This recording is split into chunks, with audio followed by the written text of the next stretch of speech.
کی طرح کچھ لوگوں نے اعتراض کیا کہ 2028 یکم جنوری، تو میں نے کہا 2028 کا یکم جنوری آپ کو نظر آتا ہے اور وہ جو سن 1947 سے آج تک وہ نظر نہیں آتا؟ اور یہ ہم نے نہیں کیا، یہ ہمارے شرعی کورٹ نے کیا ہے۔ وفاقی شرعی عدالت نے 31 دسمبر 2027 تک سودی نظام کو آخری تاریخ دی، تو ہم نے کہا ہے یکم جنوری 2028 سے ختم، کچھ بھی نہیں ہوگا۔ اب اگر خدا نخواستہ اس ترمیم کو نقصان پہنچتا ہے تو سودی نظام کے خاتمے کے فیصلے کو نقصان پہنچے گا یا نہیں؟ وفاقی شرعی عدالت بظاہر تو اس کا نام عدالت، لیکن اس کے فیصلے کے کوئی وقت نہیں تھی۔ ایک سفید کاغذ پر اس کے فیصلے کے خلاف ایک اپیل آپ سپریم کورٹ میں پھینک دے، اپیلٹ بینچ میں پھینک دے، فیصلہ معطل، کوئی پابندی نہیں عدالت پر کہ اس فیصلے پر اپیل کا فیصلہ کب ہوگا۔ شروع ہوگا۔ میں آپ کو مزید بتا دوں کہ خوشحال خان کاٹا نے یہ بات ڈال دی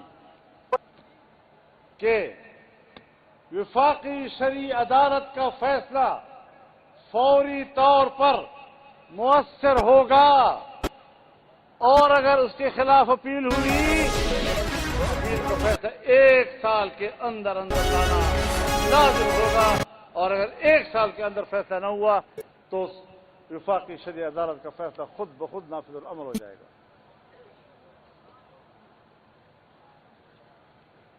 وفاقی شرعی عدالت میں اس کا اپنا جج اپنی عدالت کا چیف جسٹس نہیں بن سکتا تھا، ایک ریٹائرڈ جج کو لا کر اس کا چیف جسٹس بنایا جاتا تھا۔ ہم نے اس ترمیم کے اندر اس کورٹ کو طاقت دی اور یہ فیصلہ کیا اور آئین کا حصہ بنایا کہ وفاقی شرعی عدالت کے اپنے ججوں میں سے اس کورٹ کا چیف جسٹس بنایا جائے گا۔ اسلامی نظریاتی کونسل کے سفارشات رپورٹ بن کر آتے تھے، کمیٹی میں چلے جاتے تھے، آج تک کمیٹی سے کوئی سفارش واپس نہیں آئی تاکہ اسمبلی بحث کر سکے۔ اب ہم نے اسمبلی کے اندر اس کو زیر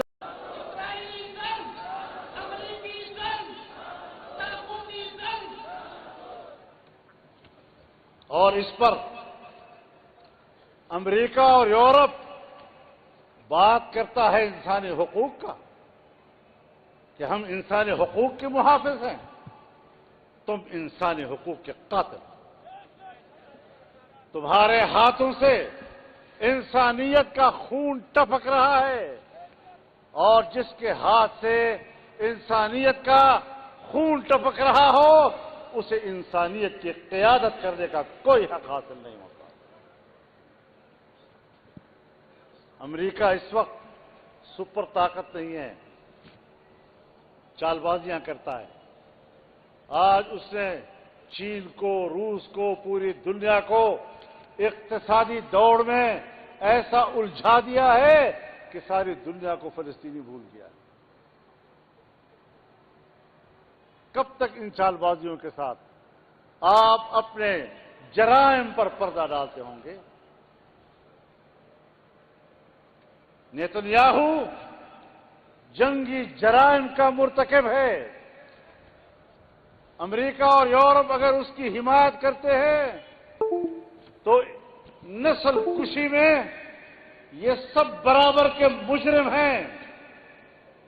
اور میں صرف ان کی بات نہیں کرتا، کوئی مسلمان حکمران اگر ان حالات میں بھی خاموش ہے، ان کی زبانیں گنگ ہیں، میں ان مسلمان حکمرانوں کو بھی اس جبر و استبداد کا حامی سمجھتا ہوں، اس سے لا تعلق نہیں ہو سکتا۔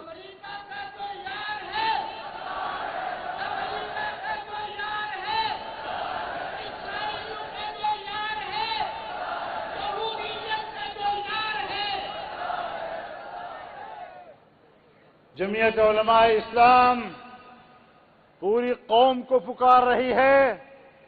انشاءاللہ العزیز ہم تمام مکاتب فکر کو دعوت دیں گے، علماء کرام کو دعوت دیں گے، تمام مکاتب فکر یکجا ہوں اور وہ ایک متفقہ موقف لیں، قوم کے سامنے ایک متفقہ موقف لائے.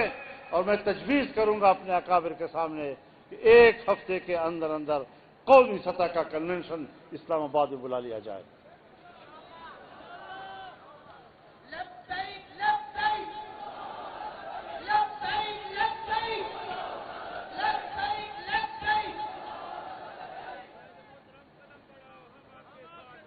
میرے محترم دوستو، آگے بڑھنے کے عزم کے ساتھ زندہ رہنا ہے. پیچھے ہٹنا اس سے موت بہتر ہے. موت یہ گناہ کبیرہ ہے. فرار عن الزحف یہ کبائر میں سے ہے. آگے بڑھنا ہے. پاکستان میں ہمارا ایک کردار ہے. اس ملک میں شریعت کے قیام کے لیے ایک مسلسل جدوجہد کا نام ہے جمعیت علماء اسلام. خلافت راشدہ کے قیام کے لیے ایک جہد مسلسل کا نام ہے جمعیت علماء اسلام. اور میں یہ بات دعوے سے کہہ سکتا ہوں کہ جب تک امت مسلمہ قرآن و سنت کی تعلیمات پر عمل پیرا رہی، انفرادی زندگی میں بھی اور اجتماعی زندگی میں بھی اقوام عالم پر ان کا دبدبا، ان کا رعب تھا. اور جب سے ہم نے قرآن و سنت کا راستہ چھوڑ دیا ہے، آج ہم غلامی کی رسوائی اور ذلت کی دلدل میں پھنس گئے ہیں. بڑے ہمت کے ساتھ مقابلہ کرنا.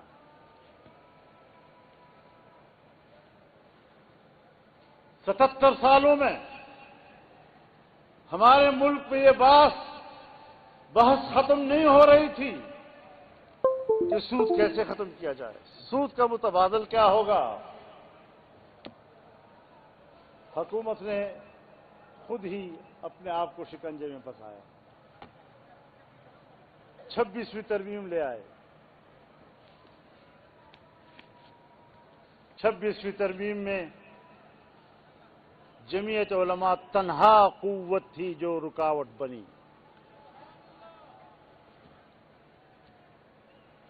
اس ترمیم کے 56 نکات تھے. ان 56 نکات سے ہم نے حکومت کو 34 دفعات سے دستبردار کرنے پر مجبور کر دیا تھا.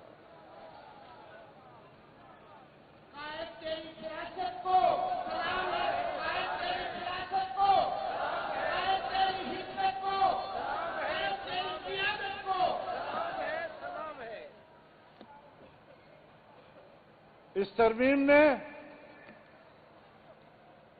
ہماری تجویز یہ تھی کہ ایک آئینی عدالت قائم ہو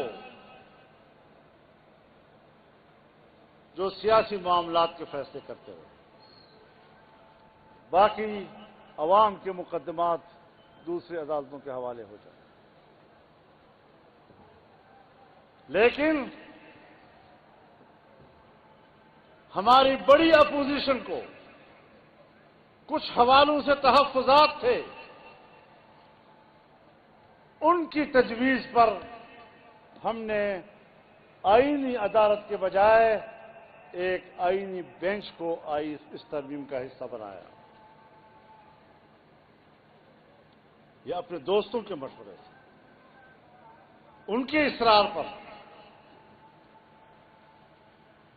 ہم نے ایک فیصلہ بھی اپوزیشن جماعتوں کے مشورے اور اعتماد کے بغیر نہیں کیا.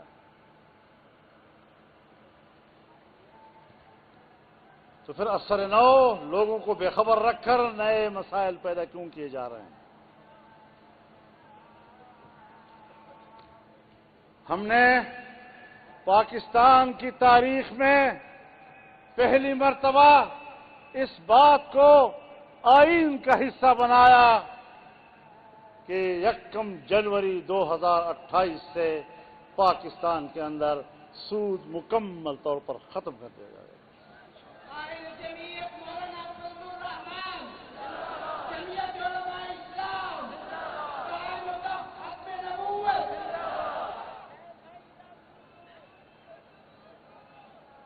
کچھ لوگوں نے اعتراض کیا کہ 2028 1 جنوری، تو میں نے کہا 2028 کا 1 جنوری آپ کو نظر آتا ہے، اور وہ جو سن 1947 سے آج تک وہ نظر نہیں آتا؟ اور یہ ہم نے نہیں کیا، یہ ہمارے شرعی کورٹ نے کیا ہے۔ وفاقی شرعی عدالت نے 31 دسمبر 2027 تک سودی نظام کو آخری تاریخ دی تھی، تو ہم نے کہا 1 جنوری 2028 سے ختم، کچھ بھی نہیں ہوگا۔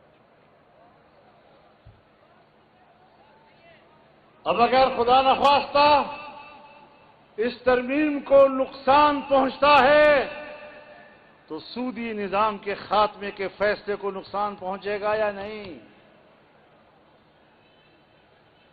وفاقی شرعی عدالت بظاہر تو اس کا نام عدالت، لیکن اس کے فیصلے کے کوئی وقت نہیں تھی۔ ایک سفید کاغذ پر اس کے فیصلے کے خلاف ایک اپیل آپ سپریم کورٹ میں پھینک دے، اپیلٹ بینچ میں پھینک دے، فیصلہ معطل، کوئی پابندی نہیں عدالت پر کہ اس فیصلے پر اپیل کا فیصلہ کب ہوگا۔ ہم نے یہ بات ڈال دی کہ وفاقی شرعی عدالت کا فیصلہ فوری طور پر مؤثر ہوگا، اور اگر اس کے خلاف اپیل ہوئی تو اپیل کا فیصلہ 1 سال کے اندر اندر لانا لازم ہوگا، اور اگر 1 سال کے اندر فیصلہ نہ ہوا تو وفاقی شرعی عدالت کا فیصلہ خود بخود نافذ العمل ہو جائے گا۔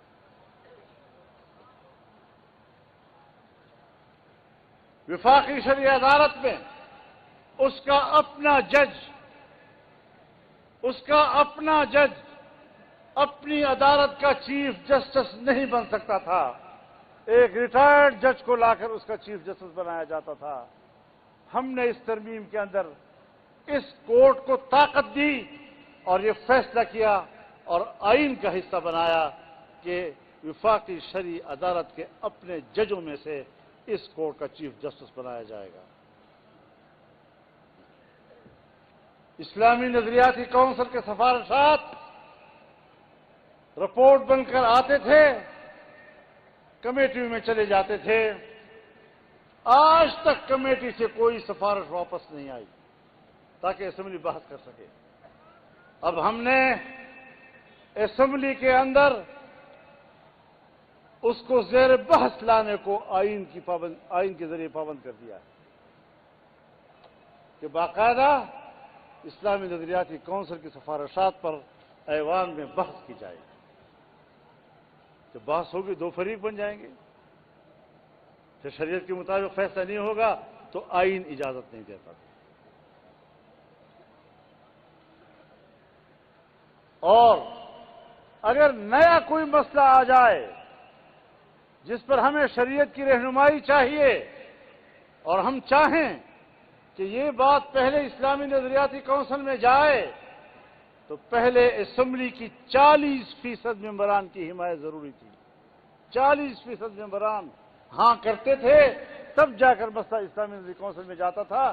اب ہم نے 40% کو کم کر کے 22% پر لے آئے ہیں کہ 100 میں اگر 22 اراکین نے کہہ دیا کہ بھئی یہ وہاں جائے تو پھر قانون سازی یہاں نہیں ہوگی، پہلے سفارشات کے لیے ادھر جائے گی۔ اس کو ہم ایک پیش رفت کہتے ہیں۔ اگر پارلیمنٹ میں ہم ہیں اور ہم نے کوئی پیش رفت کی ہے تو یاد رکھو میرے بھائیوں، تمام مذہبی دنیا کو اکٹھا ہو کر اس کی حفاظت کے لیے ایک ہونا پڑے گا۔ جس طرح ہم نے پہلے روز ان حصوں کی متفقہ طور پر حمایت کی تھی، آج بھی ہم نے اسے متفقہ طور پر اس کا تحفظ کرنا ہے۔ ہاں، حکومت نے کچھ اقدامات کیے بددیانتی کی بنیاد پر اور بدنیتی کی بنیاد پر۔ جو کام وہ آئین کے راستے سے نہ نکال سکا اور ہم نے ناکام بنایا، قانون کے ذریعے سے سادہ اکثریت سے انہوں نے وہ قانون سازی کے ذریعے نکالے۔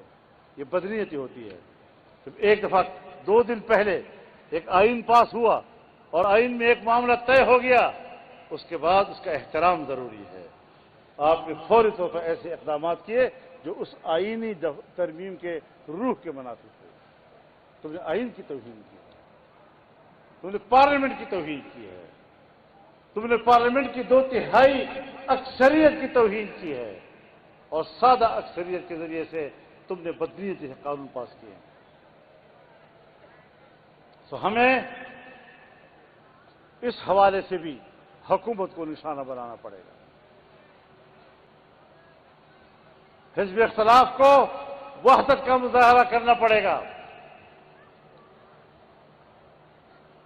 اس احساس کے ساتھ ہم پاکستان میں سیاست کر رہے ہیں، پارلیمنٹ کے اندر ہم کردار ادا کر رہے ہیں، آپ کی طرف سے ہم نمائندگی کر رہے ہیں۔ ہر چند کہ آپ ہمیں ووٹ تو نہیں دیتے۔ ایک دفعہ میں پنجاب میں کسی ضلع میں گیا تھا، میڈیا والے بیٹھے ہوئے تھے، مجھ سے سوالات کر رہے تھے، اور بڑے جرأت سے پوچھا مجھ سے، مولانا صاحب آپ نے اسلام کے لیے کیا کیا؟ میں نے کہا بھائی جان تم نے اسلام کے لیے کتنا ووٹ دیا ہے؟ گونگ ہو گیا۔ کون سے والو، تمہاری غربت پر اور تمہاری پسماندگی پر تمہیں بلیک میل کیا جاتا ہے، تمہیں جاگیردار بلیک میل کرتا ہے، پھر تھانے میں تیرے ساتھ کون جائے گا؟ پھر اگر میں نے تھانے میں تمہیں پکڑ لیا تمہیں کون چھڑائے گا؟ جمعیت والو ذرا اپنی جان میں جان پیدا کرو، جمعیت والو اپنے اندر ذرا قوت پیدا کرو، غیرت پیدا کرو۔ مولانا امان اللہ صاحب اور خواجہ مدثر سے کہنا چاہتا ہوں، اپنے اندر غیرت پیدا کرو۔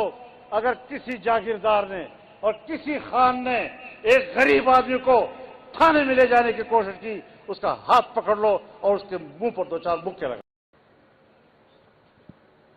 امریکہ اس وقت سپر طاقت نہیں ہے، چال بازیاں کرتا ہے۔ آج اس نے چین کو، روس کو، پوری دنیا کو اقتصادی دوڑ میں ایسا الجھا دیا ہے کہ ساری دنیا کو فلسطینی بھول گیا ہے۔ کب تک ان چال بازیوں کے ساتھ آپ اپنے جرائم پر پردہ ڈالتے ہوں گے؟ نیتنیاہو جنگی جرائم کا مرتکب ہے۔ امریکہ اور یورپ خوشی میں یہ سب برابر کے مجرم ہیں، اور میں صرف ان کی بات نہیں کرتا۔ کوئی مسلمان حکمران اگر ان حالات میں بھی خاموش ہے، ان کی زبانیں گونگ ہیں، میں ان مسلمان حکمرانوں کو بھی اس جبر و استبداد کا حامی سمجھتا ہوں، اس سے لا تعلق نہیں ہو سکتا۔ امریکہ کا تو یار ہے، امریکہ کا تو یار ہے، اسرائیل کا تو یار ہے، یہودیت کا تو یار ہے۔ جمعیت علماء اسلام پوری قوم کو پکار رہی ہے۔ انشاءاللہ العزیز ہم تمام مکاتب فکر کو دعوت دیں گے، علماء کرام کو دعوت دیں گے، تمام مکاتب فکر یکجا ہوں اور وہ ایک متفقہ موقف لیں، قوم کے سامنے ایک متفقہ موقف لائیں، اور میں تجویز کروں گا اپنے اکابر کے سامنے کہ 1 ہفتے کے اندر اندر قومی سطح کا کنونشن اسلام آباد میں بلا لیا جائے۔ لبیک لبیک لبیک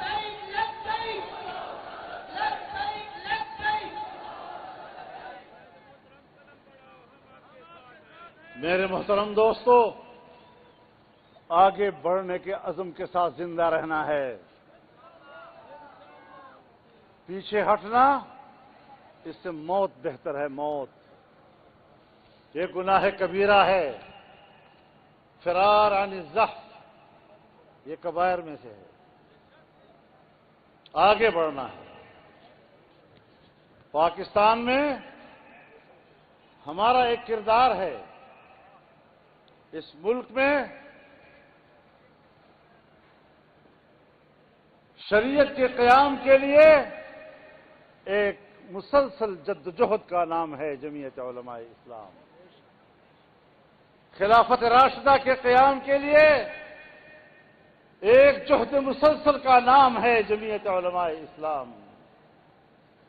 اور میں یہ بات دعوے سے کہہ سکتا ہوں کہ جب تک امت مسلمہ قرآن و سنت کی تعلیمات پر عمل پیرا رہی، انفرادی زندگی میں بھی اور اجتماعی زندگی میں بھی اقوام عالم پر ان کا دبدبا، ان کا رعب تھا. اور جب سے ہم نے قرآن و سنت کا راستہ چھوڑ دیا ہے، آج ہم غلامی کی رسوائی اور ذلت کی دلدل میں پھنس گئے ہیں. بڑے ہمت کے ساتھ مقابلہ کرنا.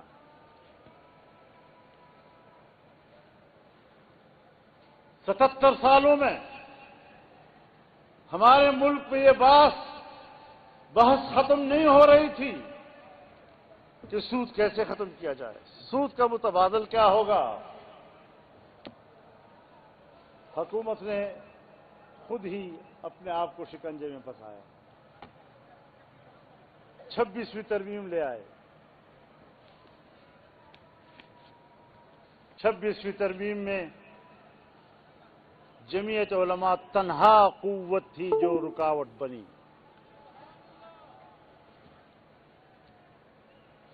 اس ترمیم کے 56 نکات تھے. ان 56 نکات سے ہم نے حکومت کو 34 دفعات سے دستبردار کرنے پر مجبور کر دیا تھا.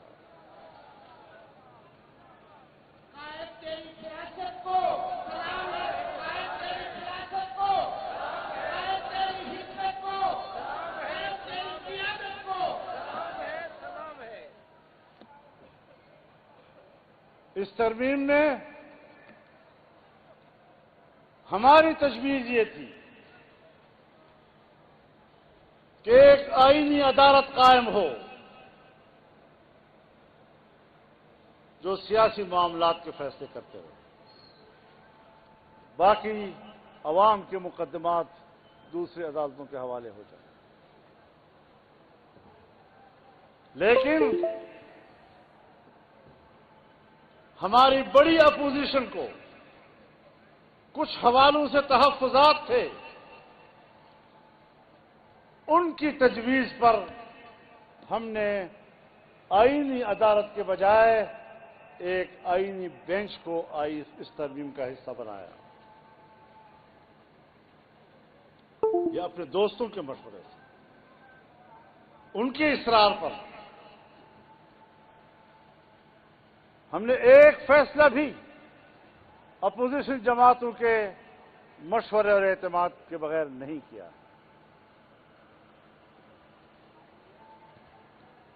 تو پھر اثر نو لوگوں کو بے خبر رکھ کر نئے مسائل پیدا کیوں کیے جا رہے ہیں؟ ہم نے پاکستان کی تاریخ میں پہلی مرتبہ اس بات کو آئین کا حصہ بنایا کہ 1 جنوری 2028 سے پاکستان کے اندر سود مکمل طور پر ختم کر دیا جائے.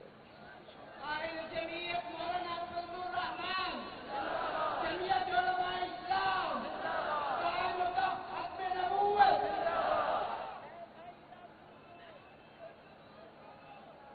کچھ لوگوں نے اعتراض کیا کہ 2028 1 جنوری. تو میں نے کہا 2028 کا 1 جنوری آپ کو نظر آتا ہے، اور وہ جو سن 1947